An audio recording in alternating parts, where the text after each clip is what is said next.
Hello जो आप सभी को सुपर मैथ में स्वागत है। तो मैं आज क्लास 12 का ये चैप्टर समाकलन जिसका प्रश्नावली 7.1 होने वाला है। तो मैं आप सभी को चैप्टर समाकलन का क्वेश्चन बताने जा रहा हूँ, यानी प्रश्नावली को स्टार्ट करने जा रहा हूँ जो हमारा पार्ट 1 होगा। इस क्वेश्चन एक्सरसाइज में ये बच्चे को बहुत टफ लगता है कि सर ये समाकलन तो हमको टफ लगेगा। तो देखिए अवकलन जिसको आ रहा है ना, अवकलन, तो जिस बच्चे को अवकलन आ रहा है तो समाकलन भी आसानी से आ सकता है। और ये भी बात समझिए कि आपको इसमें कोई भी क्वेश्चन होगा तो मैं उसको एक एक स्टेप बताने का प्रयास करूँगा। तो आप वीडियो में लास्ट तक बने रहिए और वीडियो में लास्ट तक बने रहिए, हर एक क्वेश्चन को स्टेप बाय देखिए, क्योंकि देखिए आप अवकलन पढ़ें या ना पढ़ें, मैं आपको सारा मेथड यहाँ पर बताता चलूँगा, एक एक पैटर्न। तो वीडियो में लास्ट तक बने रहिए। तो देखिए इसमें कह रहा है, ये चैप्टर हमारा समाकलन है, समाकलन 7.1 है। तो कह रहे हैं कि निम्नलिखित फलनों के प्रति अवकलज, यानी प्रति अवकलज को ही क्या कहेंगे, समाकलन कहेंगे, निरीक्षण विधि द्वारा ज्ञात कीजिए। अब इसमें देखिए जिससे पहला क्वेश्चन हमारा ये है कि ये 1 नंबर है, समाकलन साइन 2x dx। देखिए ये जो हमारा बन रहा है ना, ये जिसे मैं इस तरह समाकलन लिख दिया, बात समझिए, एक एक स्टेप में बता रहा हूँ। जैसे समाकलन लिख दिया तो समाकलन को मैं इस तरह लिखकर मैं शॉर्टकट में इसका सिंबल जो हमारा है ना, साइन मैं इस तरह बनाऊँगा, ठीक है ना। साइन हमारा ऐसा बनेगा, तो ये हमारा समाकलन का सिंबल है। तो आइए इसको मैं देखता हूँ, यहाँ पर लिखूँगा हल लिखूँगा। अब ये हमारा पहला क्वेश्चन है, पहला समाकलन साइन 2x और dx। देखिए यहाँ से ये करने का पैटर्न जो हमारा है ना, पैटर्न दो तरीके से हो सकता है, एक शॉर्टकट भी हो सकता है, एक लॉन्ग भी हो सकता है। तो आइए इसमें देखते हैं, दोनों मेथड में बताने का प्रयास करूँगा। पहले देखिए जो इसमें मेरा साइन 2x dx दिया है, तो ये 2x दिख रहा है ना, पहले इसको हम लेट करेंगे। क्या करेंगे, लेट यानी होगा माना कि तो हम लेट को करेंगे 2x और 2x को मान लिए टी मान लेते हैं।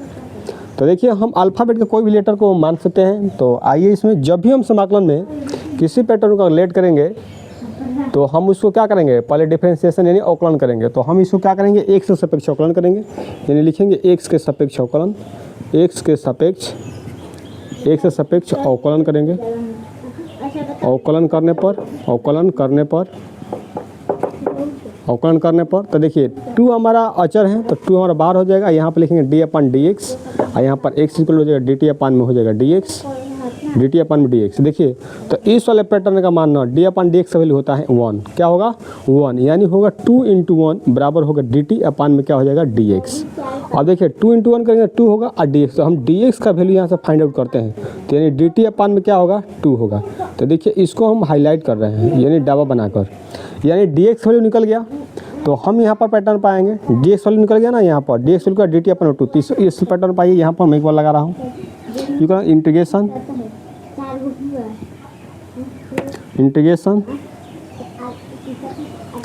यहाँ पर लिखिए साइन 2x दिख रहा है ना, 2x को क्या माने है, t, 2x क्या माने है, t रख दिए। dx है ना, तो dx में कितना है, dt/2, तो यहाँ पर लिखेंगे dt/2। बात समझिए। एक और पर देखिए, इसमें x था तो यहाँ पर भी x है ना, तो यहाँ पर t है तो यहाँ पर t, मतलब दोनों एक ही जैसा होना चाहिए, तभी हमारा जाकर क्या होगा, ये हमारा क्वेश्चन क्या होगा, सही होगा। अगर एक जैसा नहीं रहता है तो समझिए कि हमारा क्वेश्चन सही नहीं है। और देखिए 1/2 को हम क्या करेंगे, 1/2 को सबसे बाहर लिखेंगे। इंटीग्रेशन हमारा हो जाएगा साइन और t हमारा क्या हो जाएगा, dt। और देखिए यहाँ पर मैं लिख रहा हूँ, चूँकि रूल जो होता है, रूल लिखते हैं साइन x और dx। साइन x dx का फार्मूला होता है माइनस में cos x होता है। बात समझिए, ये हमारा जो रूल्स है, ये हमारा क्या है, रूल्स है। ये हम इसको ऐसे करते हैं, रूल्स। बात समझिए।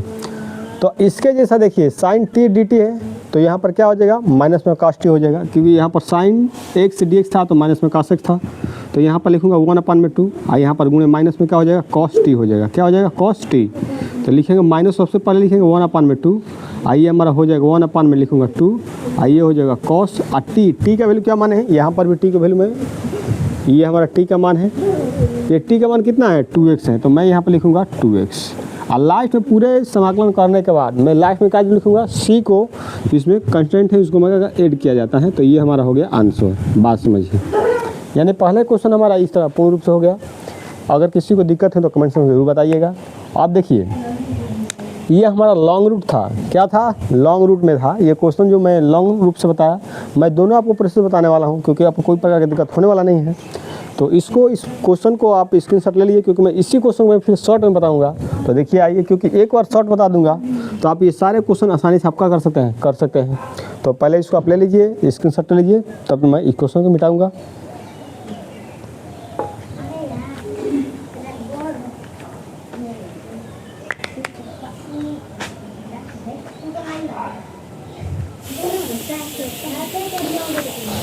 इस क्वेश्चन का आप स्क्रीनशॉट ले लिए, तो ये मैं इसको मिटाऊंगा अब। तो आइए इस क्वेश्चन को मिटा कर मैं फिर दूसरा तरीके से बताता हूँ। देखिए मैं इधर का नहीं मिटाऊंगा, केवल यहीं का मिटाऊंगा, है ना। तो ये मैं देखूंगा, देखिए ये हमारा ये पैटर्न देखिए, इसका मैं पूरा प्रोसेस किया, मैंने पूरा इसका सोल्यूशन किया तो मेरा आंसर इतना आ रहा है। तो देखिए इसमें एक पैटर्न ये समझिए कि हमारा जो समाकलन में एंगल होता है ना, जो समाकलन में एंगल होगा, एंगल का जो अचर होगा जैसे 2 4 5 6, वो क्या डायरेक्ट उसको बट्टा में लिख दीजिए, हमारा आंसर बन जाएगा। तो देखिए करना क्या है, हम यहाँ पर रूल्स लिखे हैं कि समाकलन sine d x equal to minus में कॉस एक्स होता है। तो ठीक वही पैटर्न लगाइए आप, देखिए समाकलन तो माइनस में हो जाएगा, और यहाँ पर लिखिए कास, और यहाँ हो जाएगा 2x। और देखिए जो अचर रहेगा एंगल में ना, मैंने अचर, तो उसको बट्टा में क्या कर दिए, लिख दीजिए बस। इसमें तो इसको एक लाइन और सजा दीजिए, इसको 1 ऐसा माइनस में 2 लिखिए, और कॉस और 2x और प्लस में c। देखिए ये वाला पैटर्न आया कि नहीं आया, बस मात्र एक ही सेकेंड में आ गया। आप देखिए हम पहले कैसे बताए थे, आईसी क्वेश्चन कैसे बताए, मात्र 3 लाइन में क्या होगा, स्टेप में हमारा आंसर आ गया, आसानी से आ गया, कोई दिक्कत होने वाला नहीं है। तो देखिए मैं इस सारे क्वेश्चन को करूँगा, यहाँ पर देखिए अब इसको मैं मिटा रहा हूँ, इस पैटर्न से मैं इनको और इनको सारे को करूँगा, मिटा रहा हूँ। देखिए हम 2 नंबर क्वेश्चन को करवा रहा हूँ, समाकलन cos 3x dx। यहाँ पर चूंकि मैं रूल्स लिख रहा हूँ, समाकलन cos x dx equal to sine में होता है x, साइन में क्या होता है x। ये मैं रूल्स लिखते चलूँगा क्योंकि किसी बच्चा किसी प्रकार की समस्या होने वाला नहीं, ठीक है ना। मैं लिखूँगा यहाँ पर समाकलन इतना। अब देखिए मैं बोला हूँ ना कि जो अचर है एंगल में वो क्या रखें, बट्टा में लिखेंगे। तो देखिए कास x dx क्या, साइन x, तो लिखिए डायरेक्ट यहाँ पे लिखिए साइन 3x, अब बट्टा में अचर है ना ये 3, तो 3 को बट्टा में लगा दीजिए, प्लस में यहाँ पर c कर दीजिए, कंस्टेंट है हमारा, तो बस हो गया आंसर, किसी प्रकार की समस्या होने वाला नहीं है। यहाँ पर आइए, ये 3rd नंबर आइए, 3rd नंबर क्वेश्चन में बता रहा हूँ, समाकलन e के पावर 2x dx। तो इसका जो रूल होता है हमारा, चूँकि समाकलन e के पावर x और dx का मान होता है e के पावर x, और प्लस में यहाँ पर c होता है, सारे फार्मूला में भी c ऐड होता है, ये ऐसी बात नहीं है। तो इसमें देखिए फिर ये भी हमारा रूल्स है ना, ये भी हमारा क्या है, रूल है। मैं एक एक स्टेप लिखते चला जाऊँगा, ठीक है ना, ये भी रूल्स है, समझ लीजिए।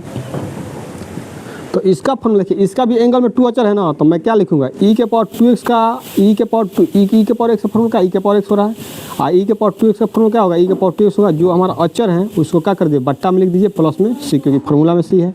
तो ये हमारा आंसर हो गया। देखिए हर एक क्वेश्चन आपको इसी तरह आसानी मेथड से मिलता जाएगा, क्योंकि कोई प्रकार की दिक्कत होने वाला नहीं है। तो आप देखिए इसमें, इस वीडियो में देखिए, किसी प्रकार की समस्या होने वाला नहीं है। तो आप ये 3rd क्वेश्चन तक हो गया, मैं 4th को बताऊँगा, ये 4th वाला पैटर्न देखिए, इसको मिटा रहा हूँ, आप ले लीजिए इसको स्क्रीनशॉट।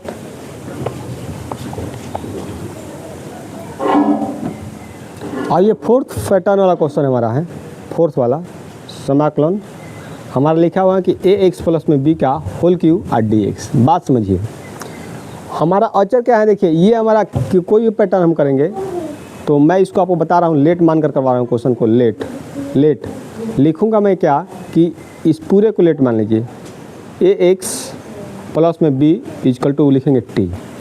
तो ये हमारा x के सापेक्ष अवकलन करेंगे, x के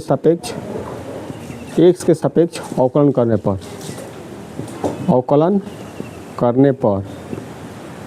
पर तो देखिए हमारा a क्या है, अचर है, तो a अपन अलग हो जाएगा, d अपन dx x हो जाएगा, प्लस b हमारा कंस्टेंट अचर है, तो इसको ऐसा लिखेंगे, और यहाँ पर हो जाएगा dt अपान में क्या हो जाएगा, dx। तो इनका वैल्यू क्या होता है 1, क्योंकि x का पेज होता है तो a इंटू 1। आइए हमारा अचर है तो इसका मान क्या होगा 0। यहाँ पर होगा dt अपान में क्या होगा dx। तो यहाँ हमारा हो जाएगा dx। देखिए इसमें करेंगे a इंटू 1 करेंगे तो a ही होगा, 0 कोई वैल्यू नहीं होगा जोड़ेंगे तो ये हमारा हो जाएगा dt अपान में क्या हो जाएगा a होगा। क्या होगा dt अपान में होगा a। तो ये हमारा पैटर्न यहाँ पर निकल गया। देखिए यहाँ से पैटर्न बन गया। अब इसमें हम क्या करेंगे, यहाँ पर भी इसको हाईलाइट कर देते हैं क्योंकि आसानी से मान रखने में कोई दिक्कत नहीं होगा। मान यहाँ पर आइए, हम यहाँ पर लिखेंगे इंटीग्रेशन। देखिए ax प्लस बी को क्या माने, ax प्लस बी को क्या माने t, तो यहाँ पर लिखिए t। इसका पावर q है तो लिखिए पावर q। और dx मान कितना है dt, तो यहाँ पर लिखेंगे dt अपान में क्या लिखेंगे, dt अपान क्या लिखेंगे a। तो a को सबसे बाहर ये बट्टा है ना, तो a को बाहर निकालिए।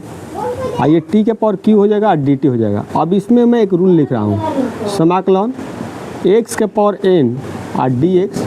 तो फार्मूला होता है, हमारा फार्मूला होता है इसमें x के पावर n प्लस में 1 और बटा में n प्लस में 1 और प्लस में होता है c। ये हमारा रूल्स होता है।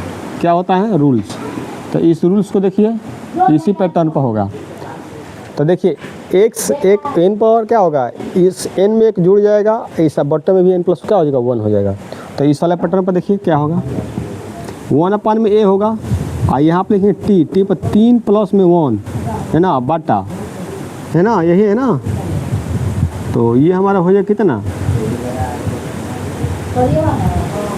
और यहाँ भी हो जाएगा 3 प्लस 1। तो यहाँ पर हमारा हो जाएगा 1 अपान में a और इसको जोड़ेंगे तो कितना होगा, t के कपार पर हो जाएगा 4 और बट्टा में क्या हो जाएगा 4। तो इसको लेंगे तो 1 अपान 4a और बट्टा में क्या हो जाएगा, इसको लिखेंगे तो t का मान कितना है, t का मान हमारा ये है। तो मैं लिखूँगा यहाँ पर ax प्लस b के पावर एक्स प्लस सी का पावर 4 और यहाँ पर लिखेंगे प्लस सी। बस हमारा आंसर क्या होगा, आसानी से आ जाएगा। तो देखिए हमारा क्वेश्चन, हमारा ये फार्मूला है, कोई दिक्कत होने वाला नहीं किसी बच्चे को, ऐसे हम कर सकते हैं आसानी से। तो ये हमारा क्वेश्चन 4 था। 4 तक हम क्वेश्चन सारे क्वेश्चन करवा चुके हैं, चारों क्वेश्चन आसानी से करवा चुके हैं। तो किसी तरह कोई बच्चा को दिक्कत होने वाला नहीं है। आप एक एक स्टेप क्वेश्चन को समझते जाएंगे, आपको समाकलन आसान होता जाएगा। तो मिलेंगे नेक्स्ट अगले वीडियो में। ये पार्ट हमारा 1 है समाकलन का, पार्ट 2 में मिलेंगे फिर अगला नेक्स्ट क्वेश्चन लेकर। तब तक चलते हैं।